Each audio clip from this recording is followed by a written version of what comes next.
They don't want people who are able-bodied adults without kids to just be on EBT. Thousands of Metro Atlantans are finding out they are no longer eligible for food stamps. The change affects Cobb, Gwinnett, and Hall counties. Channel 2 Sophia Choi is live in Cobb County. And Sophia, this involves able-bodied adults who are now required to go to work. Able-bodied adults who have no dependents. Now, this is where people can come to enroll in the food stamps program with the Department of Family and Children Services in Cobb County. And about 3,000 Cobb County residents who get those benefits are now under new requirements.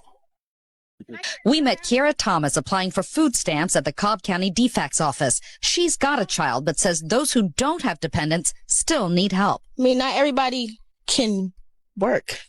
And it's not that easy to find a job nowadays. About 6,000 food stamp recipients in Metro Atlanta are now required to find work or get into a job training program after getting the benefit for 3 months. Those affected are adults who have no dependents at home. EBT requirements in Georgia have changed. As of October 1st, 2024, individuals aged 18 to 54 who are considered ABAWDs that must meet additional work requirements. So the ABAWD is ABAWD, which stands for Able-Bodied Working Adults Without Dependents. So here's the new requirements as of October 1st, 2024. So a lot of people who are on EBT are just starting to be affected by this because when they implement changes in EBT SNAP requirements, a lot of people who were on SNAP, usually when you're on a program like that, it means tested welfare program. Once you're on it, but there will be about like a 6-month or longer period in which you have to eventually recertify and renew it. Yeah, this change happened back in October of last year, but a lot of people are just now seeing the effects of it because they're having to recertify. And when they come to recertify, they're now asking people to show the proof that they're engaging or attempting to get a job. And so all these people all of a sudden lost their benefits, so they weren't prepared for this and they're upset about it. So here's a little more details. So they must engage in work or approved activities for at least 80 hours per month. I don't have the details on what these approved activities are, but failure to meet these requirements limits SNAP benefits to 3 months within a 36-month period unless the individual complies or qualifies for an exemption. What are they doing here? They don't want people who are able-bodied adults without kids to just be on EBT because they can and they're happy where they're at. They're not trying to actually get a job, or they're just working 5 hours a week and not trying to actually grow beyond that, not trying to get promoted or have more hours.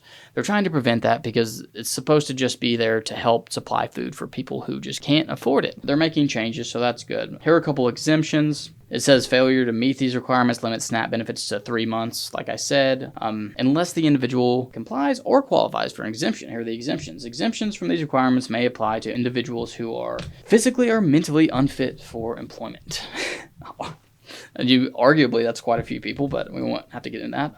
Individuals who are pregnant, caring for a child under 18 in their household, so that would be dependent most likely. Veterans, people experiencing homelessness. So I guess if you're just homeless, you can be on SNAP. That's interesting. Aged 24 or younger and were in foster care on their 18th birthday. So people who were dealt a bad hand in life, essentially. For the latest in case updates, legal tips, news, and politics, make sure to like us on Facebook, follow us on Instagram and our other socials, and above all, subscribe on YouTube to get your dose of excellence on a daily basis.